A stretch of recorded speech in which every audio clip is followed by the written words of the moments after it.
Dans une correspondance personnelle avec l'écrivain kanak Denis Purawa en septembre 2021, j'ai posé la question « Pour qui écrivez-vous » Dans cette question était sous-entendue une question politique. Qui est votre lectorat cible et est-ce qu'il y a un message que vous voulez transmettre à ce lectorat? Le poète m'a répondu « J'écris pour converser avec les arbres, les pierres, l'eau, le vent, et aussi pour dialoguer avec un public le plus large possible, mais également avec un lectorat militant qui soit pour une évolution de paradigme et d'imaginaire. J'écris pour des lecteurs qui sont maîtres de leur destin. J'écris en acte poétique de revendication pour une évolution consciente des peuples et des sociétés. Pour Purawa, l'écriture est un véhicule pour dialoguer avec un public, un véhicule pour communiquer et pour inspirer des idées et, comme il l'indique, un véhicule pour inspirer un certain activisme ainsi qu'un changement fondamental de pensée. Puisque beaucoup de sa poésie s'agit de la nature et des critiques d'une société de consommation, on peut constater que l'écrivain conçoit cet activisme comme un activisme environnemental.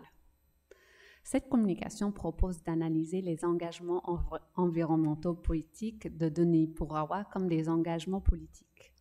Comme l'écrivaine récemment décédée Dewego Rodé, une militante pour les droits des Kanaks et des droits des femmes très active dans le gouvernement calédonien, et le dramaturge Pierre Gaupe, qui est avec nous, qui inclut des thèmes comme l'environnement et la politique dans ses pièces de théâtre. Purawa s'adresse aux violences environnementales et aux pollutions causées par l'industrie du nickel, qui continue à polluer l'archipel.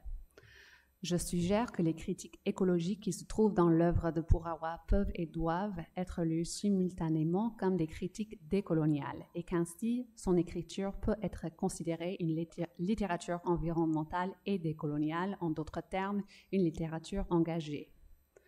J'aimerais d'abord situer mon argument par rapport au terme littérature environnementale décoloniale.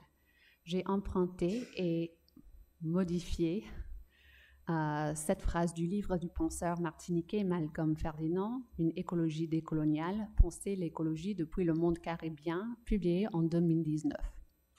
Dans ce texte, Ferdinand constate que jusqu'à très récemment, la pensée écologique en France se conçoit sans ses anciennes colonies et sans ses outre-mer, sans aucun penseur noir. Pour lui, le monde caribien, je cite, permet une conceptualisation de la crise écologique associée à la quête d'un monde défait de ses esclavages, de ses violences sociales et de ses injustices politiques. Bien que l'esclavage n'ait pas eu lieu en Kanaki-Nouvelle-Calédonie, les peuples autochtones de cette région ont subi des violences et des injustices sociales et environnementales comparables à celles que l'on voit aux Antilles. Je cite Ferdinand à nouveau. L'écologie décoloniale ébranle le cadre environnementaliste de compréhension de la crise écologiste en incluant dès le départ la confrontation de la fracture coloniale du monde et en pointant une autre genèse du souci écologique. En d'autres termes, la pensée écologique depuis une région autrement colonisée pourrait décoloniser la pratique de l'éco-critique dans le contexte de l'idée de décoloniser les cerveaux de Ngugi wa Thiong'o, une pratique qui jusqu'à très récemment était dominée par l'Ouest. Une éco-critique décoloniale prend en compte tous les êtres vivants, les plantes, les animaux et les êtres humains, ainsi que les non-vivants présents sur Terre. Cette écologie ou éco-critique décoloniale examine les dominations capitalistes, racistes et sexistes qui existent au monde et considère les questions environnementales comme inextricables des questions de justice socio-économique et des inégalités historiques et actuelles. Alors, qu'autre part, j'ai suggéré que l'écriture de Purawa peut être considérée comme faisant partie d'un engagement environnemental postcolonial. Ici, je voudrais nuancer cette idée. Un engagement environnemental décolonial se diffère d'un engagement environnemental postcolonial parce que, bien que différent des statuts politiques des départements d'outre-mer, la Martinique et la Guadeloupe, la Kanaki-Nouvelle-Calédonie est toujours sous le contrôle du gouvernement français, comme nous avons témoigné dans la débâcle du référendum d'indépendance en décembre 2021. Quand Macron a ignoré les demandes des clans kanaks de reporter les élections. Ainsi, avec Purawa, nous ne pouvons pas utiliser le terme postcolonial, bien que nous puissions voir des similarités dans les principes théoriques dans ses œuvres créatives. De plus, le mot décolonial est plus souvent associé à l'activisme politique que le terme postcolonial, qui porte des connotations de statut politique aux yeux de la communauté internationale, ainsi que des connotations de position philosophique. Walter D. Mignolo, sémiologue argentin, professeur de littérature et une des figures de la pensée décoloniale latino-américaine, décrit la pensée décoloniale moderne comme une manière de penser autrement. Et voici ma traduction imparfaite.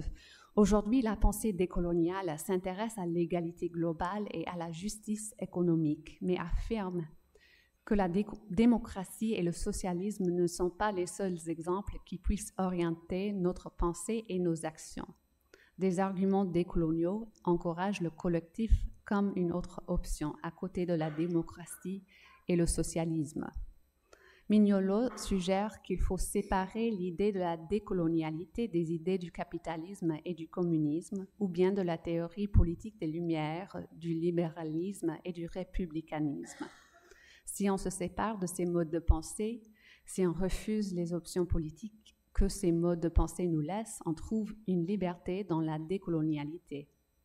Cette séparation est ce que Mignolo appelle « border thinking » ou la pensée frontalière, un terme métaphorique qui implique que l'on est sur une frontière de la pensée et pas forcément une frontière territoriale. Pour Mignolo, cette pensée frontalière vient de la corporalité. C'est une manière sensorielle d'habiter le monde. Pour habiter les frontières avec une conscience décoloniale, se séparer du monde où la pensée coloniale continue à dominer, il faut être épistémiquement désobéissant.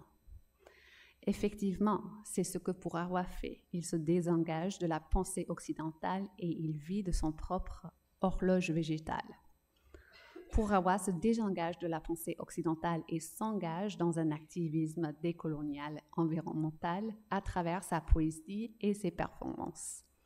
Je veux souligner la manière dans laquelle Purawa s'engage dans une pensée décoloniale qui refuse de suivre des options existantes. Les options que Mignolo suggère viennent des systèmes politiques et économiques du capitalisme et bien du socialisme. Aujourd'hui, je me focalise sur deux textes. Un court essai qui apparaît dans Nouvelle-Calédonienne, publié en 2012, L'horloge végétale, et La Taraudière, recueil de poèmes publié en 2014. Vers le début de son essai, L'horloge végétale, Purawa écrit « Nous sommes des combattants, nous sommes des affamés et des assoiffés de justice. Voilà pourquoi il faut se battre. Il faut se battre pour mourir, mais il faut surtout se battre pour vivre. Depuis la mort d'Eloy Machoro, je me suis décidée à porter la plume du plus vieux rêve humain, le rêve du séjour paisible, celui de nos ancêtres kanaks. » Alors qu'il emploie le vocabulaire du militantisme en utilisant des phrases telles que « combattants » et des assoiffés de justice, il évoque spécifiquement la figure d'Eloy Machoro, politicien kanak et un des leaders indépendantistes pendant la période des événements aux années 80 en Kanaki, Nouvelle-Calédonie. Machoro, mort à Kanala, la commune de l'adolescence de Purawa, est souvent évoqué dans la littérature kanak à cause de son héroïsme et son combat pour l'indépendance. Les circonstances de la mort de Machoro sont largement vues comme un acte de vengeance envers le peuple kanak, précédé par la mort d'Yves Tual, un homme calédonien d'héritage européen qui était tué par des militants indépendantistes à la fois. Après ces deux morts, la violence pendant les années 80 s'est intensifiée. La référence à Machoro est alors indubitablement une référence politique. Il faut revenir en arrière un petit peu ici pour souligner le fait que la période des événements était une période où la pensée décoloniale kanak s'est manifestée en réponse à plus de 100 ans de colonialisme et de la dépossession des terres kanak. Une des plus grandes motivations pour la colonisation française de la Nouvelle-Calédonie au XIXe siècle fut la découverte du nickel. Aujourd'hui, la Kanaki Nouvelle-Calédonie est un des principaux producteurs de nickel du monde. La Vieille Dame, l'usine d'Onyambo, qui se dresse au-dessus de la ville de Nouméa, sert de rappel de l'omniprésence de l'histoire coloniale et ses équivalents modernes, l'expansion capitaliste et la mondialisation. Le peuple kanak avait été expulsé de leurs terres ancestrales à la fin du 19e, début du 20e siècle, principalement à cause de la découverte du nickel. Comme le remarque Pierre-Yves Lemeur, l'industrie minière a approprié des terres kanak, les terres les plus fertiles, mais a rendu invisibles ou a effacé les marques d'appropriation kanak. Je cite, autant que l'appareil militaire, c'est l'invisibilisation des marques d'appropriation kanak qui a soutenu l'appropriation coloniale de l'espace. Invisibilisation par destruction des terrodières et des billions d'ignames sous les pas du front pastoral lancé par une législation très assouplie dans les années 1870, invisibilisation par recouvrement avec le rejet des stériles et des latérites pauvres au bas des pentes situées sous l'exploitation à ciel ouvert du nickel. Fin de citation. L'industrie minière a laissé un impact environnemental sur l'archipel entier que l'on peut voir à travers l'exploitation des ressources, la déforestation et la pollution croissante. D'après un article publié par Camille Pasquet, les usines de nickel affectent la qualité de l'air de Nouméa et dégradent les écosystèmes naturels, les forêts et le lagon, qui est d'ailleurs un site UNESCO. Selon Donna Winslow, dans une étude des effets de l'industrie minière et l'environnement en Kanaki, Nouvelle-Calédonie, le dépôt systémique d'ordures dans le système de drainage naturel répand la pollution jusqu'à la frontière marine. L'accumulation des particules fines de terre dans la mer, surtout pendant des pluies abondantes, détruit la flore et la faune côtière. Alors que l'industrie minière insiste sur son engagement à promouvoir la biodiversité et à la réduction de son empreinte carbone, je vous donne ici une citation du site web du Société Le Nickel RMET. Des scientifiques continuent à trouver des exemples de la poussière toxique émanant des mines et des raffineries et de la pollution des eaux qui pourraient causer des désastres de proportions inconnues. L'œuvre de Purawa témoigne des problèmes émanant de l'industrie minière de plusieurs façons, soulignant le lien entre cette industrie, le colonialisme et la société de consommation contemporaine. Pour donner du contexte à la destruction à multiples niveaux de la société contemporaine, plusieurs de ces ouvrages font référence aux pratiques ancestraux liées à la terre et indiquant que la nature fait partie de son héritage, de sa famille. Effectivement, c'est exactement ce que son essai « L'horloge végétale » fait. Il établit une pensée plante. L'horloge végétale est d'abord une défense de la préférence de l'auteur de suivre une horloge intérieure, hors l'influence d'un monde extérieur qui privilégie la productivité, la surproduction et la surconsommation. Pourtant, l'évocation de Mashoro nous indique que bien que le texte se focalise sur ce que l'écrivain appelle une plante poétique, il a un aspect décolonial, voire politique, ainsi qu'environnemental. Cette idée d'écrire en plante poétique est un acte décolonial. C'est un refus de suivre les attentes du monde extérieur. Comme Mignolo propose, c'est une autre option, une pensée frontalière. Purawa ouvre son essai avec cette déclaration.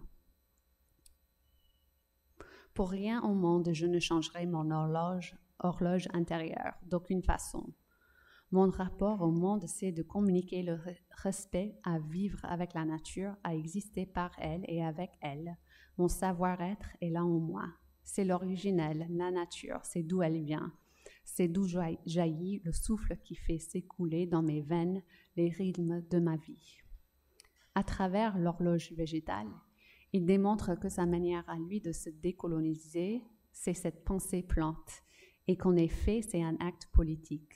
Je cite, « Je n'oublie pas. Mon peuple était voué à disparaître. Je n'oublie pas que notre disparition avait été programmée par l'homme blanc le colonisateur, nous qui avons toujours vécu avec la mort. » Fin de citation. À la toute fin de l'essai, il indique que c'est cette pensée plante, une pensée frontalière, qui l'aide à vivre dans un monde de consommation et d'hypocrisie.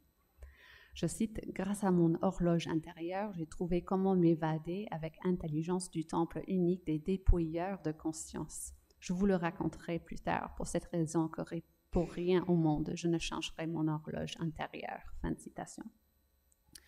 Purawa continue à pratiquer cette pensée plante dans La Taraudière, publié en 2014. Le titre du recueil prend son titre justement de La Taraudière, qui abrite la plante de base de la nourriture, de la vie kanak. Dans le poème Nourrir, Purawa peint une image de sa jeunesse, où la nature fait partie de la vie quotidienne, où les vieillards fument des pipes tandis que les enfants courent et grimpent aux branches d'un vieil arbre. Il déclare, à la fin du poème, « Nous sommes là, nous, fils de la nature. » La terre ici joue un rôle parental. En effet, quand je lui ai posé une question sur le rôle de la nature dans sa poésie lors de notre échange l'année dernière, il a répondu « La parole de mes vieux disait que la pensée n'appartient pas à l'humain, mais qu'elle appartiendrait à la forêt et à l'eau. Voilà ma première école. J'écris depuis l'école primaire en pensant de cette façon. Ce que j'écris vient de la forêt et de l'eau. Ma pensée ne m'appartenant pas, puisqu'elle appartiendrait à la forêt et à l'eau, qui constituent également mon imaginaire, mon lien avec le monde visible et invisible. C'est cette parole qui m'a formée et qui a fait de moi la personne que je suis actuellement. » Justement, son poème Météoro témoigne de cette pensée plante. Il se met en négation au monde industriel. Et s'il ne le mentionne pas, il est évident qu'il suit son horloge végétale ici. Je ne vais pas lire tout le poème. Si dans La Taraudière, on voit une éloge de la pensée plante et du mode de vie des ancêtres kanaks du poète, on voit aussi une critique cinglante du monde industriel et de la surconsommation. Dans Monde blafard, il peint une image d'une population d'êtres humains autour d'un morceau de viande, une société du monde libre qui consomme sans modération. L'avant-dernier poème du recueil joue avec la devise de la Kanaki Nouvelle-Calédonie. Effectivement, le titre du poème est la devise, terre de parole, terre de partage. Purawa se lamente du fait que la terre qu'il connaissait auparavant semble ne plus exister, l'appelant la terre tombale de mes ancêtres. Cette terre de parole est devenue pour lui une terre de mensonges, terre du profit et terre politique. Pourtant, le poète semble avoir de l'espoir pour cette terre à la fin du poème, quand il indique que l'esprit de la terre nous interpelle encore. J'avais planifié de terminer avec la voix du poète, mais je ne suis pas sûre que j'aurai le temps, alors je le décris. Sur son site web, il y a 2 minutes? Ok, d'accord, il n'y a pas vraiment le temps. Donc, il y a une performance d'un poème publié originellement dans La Taraudière, intitulé « Les cafards de la société de consommation ». Purawa a enregistré sa voix lisant ce poème avec de la musique au fond. Dans le clip, le public voit des images des travailleurs aux usines de nickel, des discussions aux Nations Unies, des images des actualités soulignant des désastres naturels liés au changement climatique, des combats entre des policiers et des hommes kanaks, des images du musée de Nouvelle-Calédonie, et on se termine avec des images sous-marines où on voit des poissons, du corail et des requins vivant en paix, tandis que la voix du poète répète « Le monde changerait d'hystérie ». Pendant que la musique ajoute un sens d'urgence aux mots du poète, les images communiquent les multiples sens de ce poème, une critique écologique, politique et décoloniale. Merci de votre attention.